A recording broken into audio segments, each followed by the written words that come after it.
Really, for me, coming out wasn't as hard as I thought it was going to be. I thought the size of my family and my friends were going to be a lot harder. It was the complete opposite. My family accepted me from day one, friends as well. It was harder for me really in school. School was the only really big issue I can say that I had when I came out. It was hard, obviously, walking down the corridors when they would just push you around or say names to you. And physically push you around. That's right, yeah. Physically push you around for no reason because I was just walking down the corridor like any other student. Maybe being in class, getting things thrown at you, things like that. No names. So it wasn't just verbal, it was no, physical yeah, bullying. definitely. I had friends who even dropped out school before their GCSEs because they couldn't hold on anymore.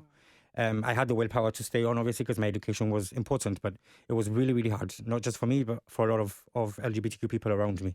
But again, with family and friends, it was amazing. The support was there since day one.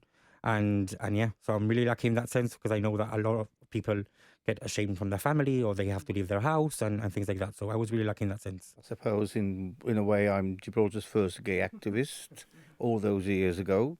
Most of you weren't even born. And my coming out was nothing spectacular. Simply, my father, I remember, said, "I don't know why you go out with that guy. He's homosexual." I said, "The reason I go out with him is simply because so am I." So Paul has said that he wants to thank you for your bravery in making changes that have made being him not only legal but safe, and he's described you as the godfather of the LGBTQ plus rights in Gibraltar. I don't need thanking because I only did what I did because I wanted others to have what I didn't have. I didn't have any rights. Whether I was accepted or not didn't matter. But legally, I was a nobody. And that's what I did it for. And I don't know about the godfather bit. It's, sort of start thinking maybe, putting me in somewhat of an age.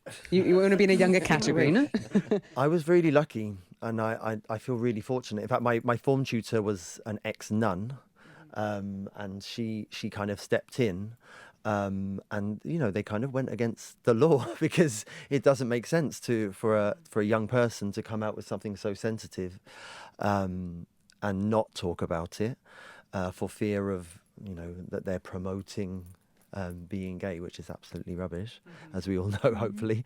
So yeah, they essentially just signposted me to local services, but my form tutor met with me weekly to check in with me, and I think for that era, it was quite special. So I had a really positive experience with that, but it wasn't the norm. My husband is Gibraltarian, and his experience was considerably different. So more negative. More negative, and I know I've learned that was generally an experience that was generally shared by a lot of his generation, and a lot of them have moved away. So yeah, I wanted to get involved, and especially as a teacher, I wanted to also be able to emulate my experience of the wonderful teachers that I had. So that's why I got involved in Pride. And that's lovely. Yeah. Yeah. And hopefully you can be that kind of source of hope or comfort or safe place, no, for any of your students now. I can try. I think including trans people specifically nowadays is very necessary because we have so much hate towards trans people online, in the media. It's disgusting, really. It's horrible to see.